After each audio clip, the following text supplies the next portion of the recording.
What's up guys, hope you are doing great and welcome back to another video. In today's video it's all about Raw's review, so let's get started.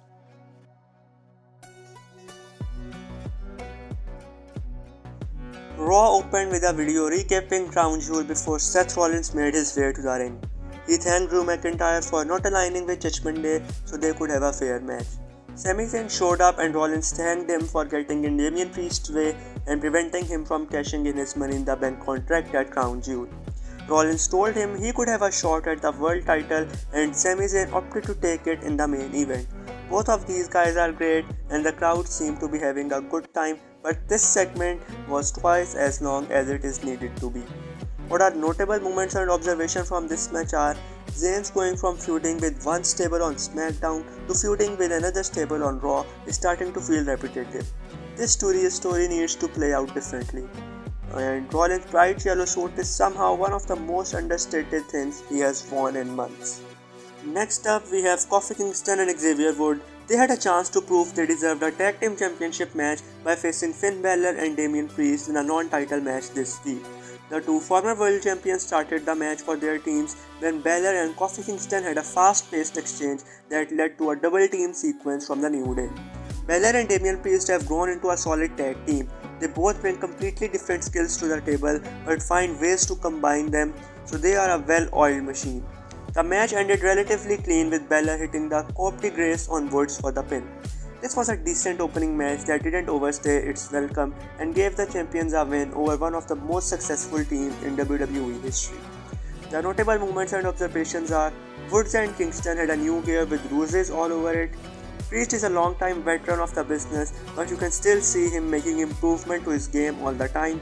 Little things like how he throws a punch look so much better now than they did a couple of years ago. It was surprising that nobody else from Judgement Day was at ringside for this. It would have made perfect sense for JD McDonagh to be there so he could keep sucking up to Priest in order to win him over. In an attempt to impress Alpha Academy, Akira Tozawa challenged Shinsuke Nakamura to a match. The former 205 Live regular went right after Nakamura and hit a couple of nice moves like a German suplex and a suicide dive. They traded control back and forth a few times before Nakamura took Tozawa down with a king shot for a quick win. This match had great energy and included more offense for Tozawa than expected, but it was still on the short side.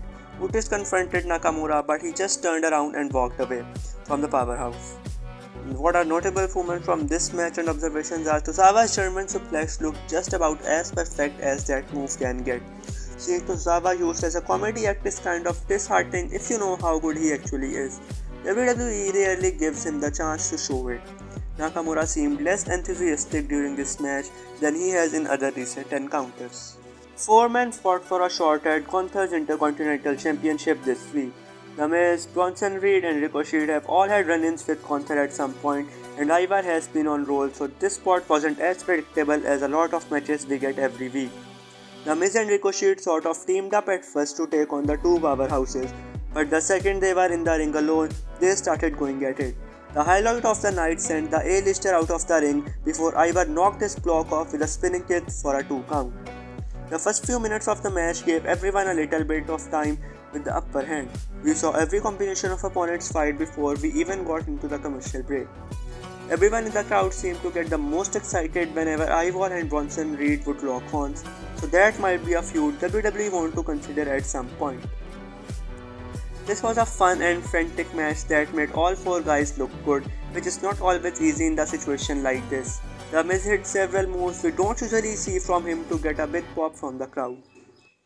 The ending of this match ended up being screwed up from the looks of it. Based on how the ref was reacting, the Miz and the Ivar were both supposed to get the pin at the same time.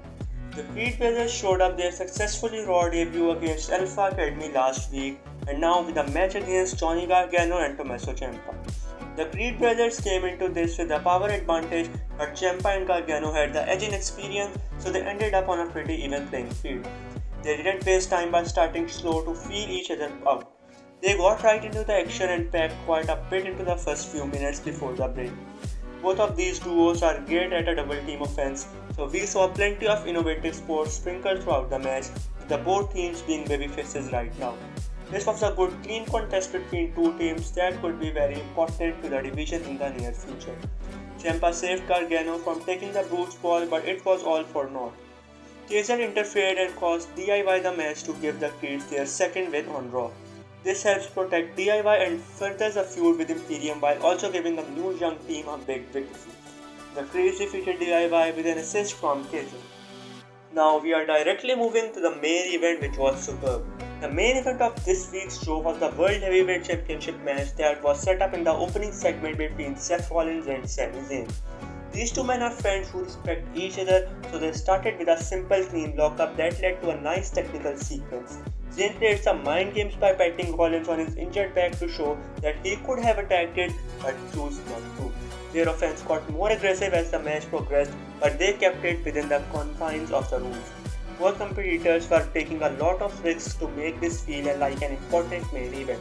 Unsurprisingly, Zayn and Rollins put on great performance that was met with a chant of "This is awesome."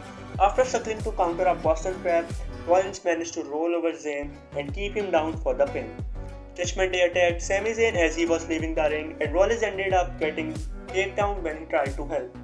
He also came out to assist Seth Rollins and Zayn, but they didn't run until Cody Rhodes showed up to help. Several producers and security guards broke up the fight, and Pierce had a meltdown on the mic. He booked Judgement Day versus Sami Zayn, Uso, Rollins, and Cody Rhodes for the War Game in Chicago. Overall, the Raw was great and not boring like the last week's Raw. The booking of War Games match in Raw was a great move. Also, Elimination Chamber is coming after Survivor Series, I guess, so that will be interesting also. What are your thoughts on this week's Raw? Let me know in comments. That's all for today's video. If you enjoy, make sure to like the video and subscribe to the channel if you are new. I'll see you guys in the next video. Until then, take care and peace.